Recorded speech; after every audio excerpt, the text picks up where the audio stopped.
There is an ingredient in almost every bottle of wine that rarely appears on the label.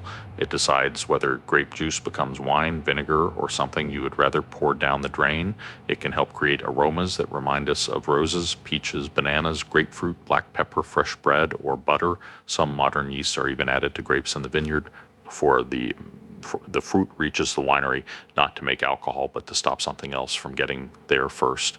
And the strangest part is that the organism responsible may have begun its relationship with wine not in a vineyard, but in a forest. The grape provides the raw material. Yeast decides what happens to it. Yeast did not evolve because humans needed help fermenting Cabernet. Long before vineyards, wineries, or barrels, wild yeasts occupied bark, leaf litter, soil, insects, and damaged fruit. Members of the Saccharomyces family are strongly associated with trees, including oaks, whose bark, sap, and fallen leaves create tiny pockets of moisture, sugar, and nutrients. That gives oak an unexpected place in wine history.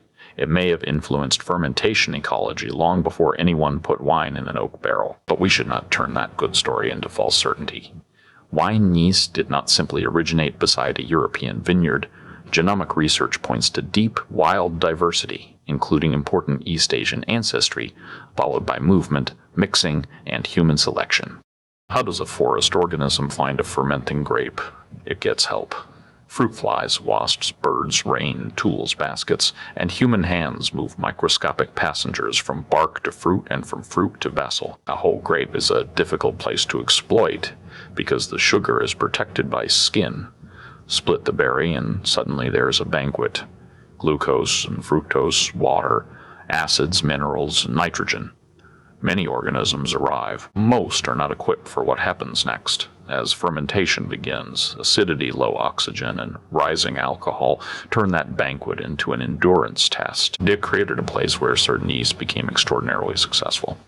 Ancient winemakers did not choose yeast from a catalog, but they selected yeast anyway. Each time a successful fermentation was followed by another in the same amphora, wooden vat, press, cellar, or village. Organisms adapted to that environment gained an advantage. Reusing vessels preserves cellar populations.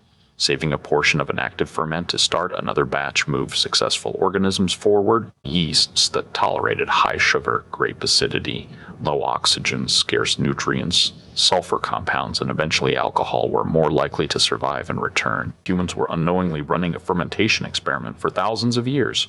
The selected traits were not abstract. Start quickly, avoid terrible smells, survive the alcohol, and finish the sugar.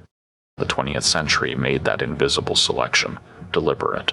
Researchers could isolate individual strains, grow them as pure cultures, dry them, and give winemakers a repeatable starter. Commercial wine yeast expanded rapidly in the 1950s and 60s because spontaneous fermentation can be brilliant, but it can also be slow, inconsistent, or vulnerable to spoilage. A selected culture does not make fermentation risk-free. It gives the winemaker a known population with known tendencies: alcohol tolerance, nutrient requirements, temperature range, sulfur production, fermentation speed, and sensory effects. Yeast moved from a cellar resident nobody could see into an ingredient a winemaker could intentionally select. At the center of alcoholic fermentation is a beautifully simple equation. Grape sugar becomes ethanol and carbon dioxide. Chemically, one glucose molecule can become two ethanol molecules and two molecules of carbon dioxide. But real fermentation is not one clean arrow on a chalkboard. Yeast also makes heat and energy for itself while producing hundreds of smaller compounds, esters, higher alcohols, fatty acids, glycerol, acetaldehyde, succinic acid, sulfur compounds, and more. Alcohol is the largest visible result. Aroma and texture live in the side roads. Two yeasts can ferment the same Chardonnay juice to roughly the same alcohol and still create wines that smell and feel noticeably different. Yeast also reproduces while it works. A cell grows a small bud, copies its genetic material, and produces another cell. It does not need a date, dinner, or particularly convincing music. Early in fermentation, oxygen and nutrients help build a large population. Then the conditions become steadily more hostile. Sugar begins at stressful concentrations. Acidity remains high. Oxygen disappears. Nitrogen and vitamins run low. Temperature can rise. Alcohol accumulates and damages cell membranes. Near the finish, fructose may be the stubborn final sugar. Completing fermentation is microbial endurance sport, which is why the yeast that begins a wine is not always capable of finishing it. The great finisher is usually Saccharomyces cerevisiae. It is not the only species present, and it is often not the first organism active, but it is unusually well suited to a fermenter filling with alcohol. Strong strains keep converting glucose and fructose when many competitors have faded. The spontaneous fermentation may begin with a diverse community, then become dominated by Saccharomyces already living in the cellar. An inoculated fermentation introduces a chosen strain at a chosen moment. Either way, microbial populations change through time. Fermentation is often an ecological succession, not one heroic yeast doing everything alone. Species is only the beginning of the discussion.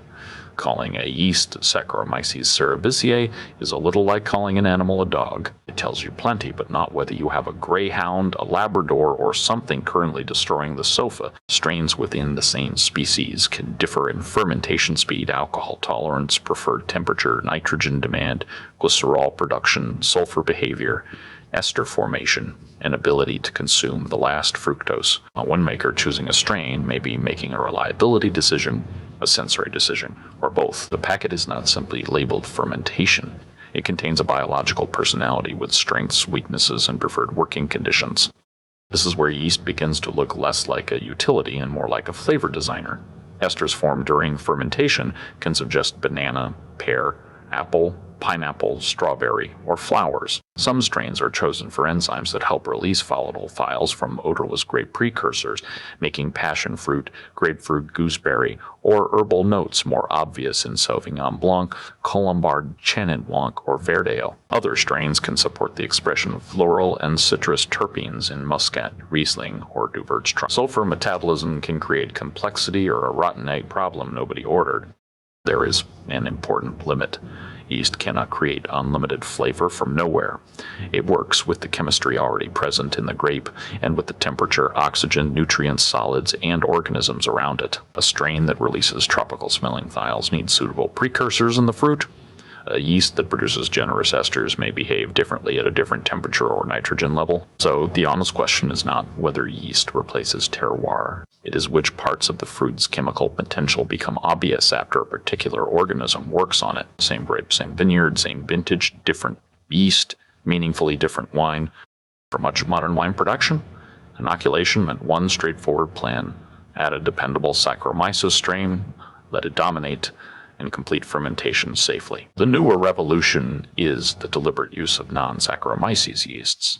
The supporting cast, once dismissed as merely wild, weak, or risky. A winemaker may introduce one species for protection, aroma, texture, or acidity, then add Saccharomyces later to finish. It is less like hiring one heroic employee and more like building a competent team, which is admittedly already the less romantic explanation. Sometimes a final cameo comes from Inoculation oweni, which is not a yeast at all, but a bacterium that can conduct malolactic fermentation.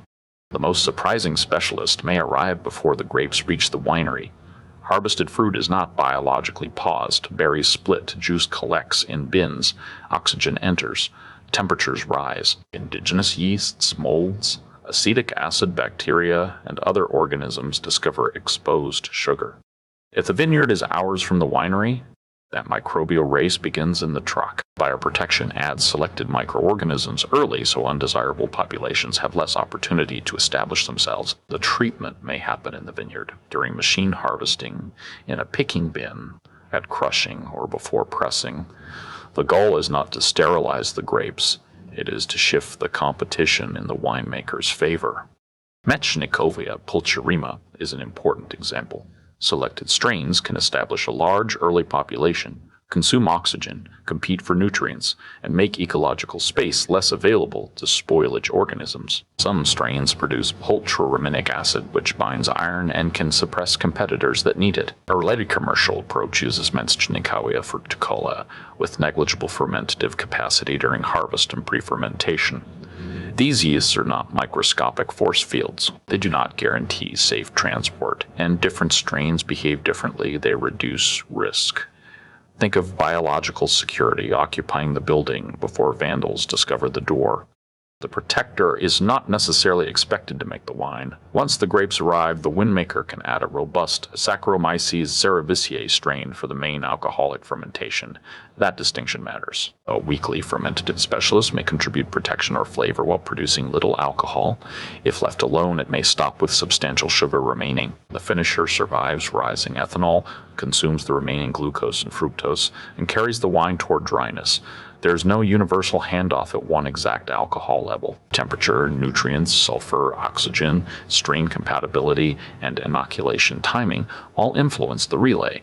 Torulaspora delbrueckii is another opening specialist. Depending on the strain and conditions, it may alter ester production, reduce volatile acidity, improve mouthfeel, or create a more layered sensory profile. It can be useful in high sugar musts, where osmotic pressure makes the beginning stressful, and alcohol makes the ending stressful in a different way. Torulaspora starts transforming the must and changes the mood of the room. Saccharomyces then walks on stage and makes sure everyone gets home. The joke hides the practical point. The first organism may improve the opening chemistry, while the second supplies the endurance needed to finish. Lachancea thermotolerans offers a particularly useful climate story. Selected strains convert part of the grape sugar into lactic acid rather than sending all of that carbon toward ethanol. For ripe grapes from a warm site with high sugar, low acidity, and high pH, that can mean more freshness, a lower pH, and sometimes a modest reduction in final alcohol. After a day or several days, Saccharomyces is typically introduced to complete the remaining sugar conversion. This is biological acidification, not a magic correction button. The result depends on strain, inoculation timing, temperature, nutrients, and the original grape chemistry. Now we can resolve an apparent contradiction. Multiple yeasts may be discussed as a way to lower alcohol, yet a finishing yeast is also said to raise the wine to its intended alcohol. Both can be true. Some specialists divert sugar toward lactic acid, glycerol, biomass, respiration, or other metabolites, so less becomes ethanol. But if that first organism cannot finish, adding an alcohol-tolerant Saccharomyces converts the sugar it leaves behind. The sequence reaches the expected dry wine alcohol while preserving the first yeast's contribution. It does not automatically produce more alcohol than a complete single-strain fermentation. It produces more alcohol than an incomplete specialist fermentation would have produced.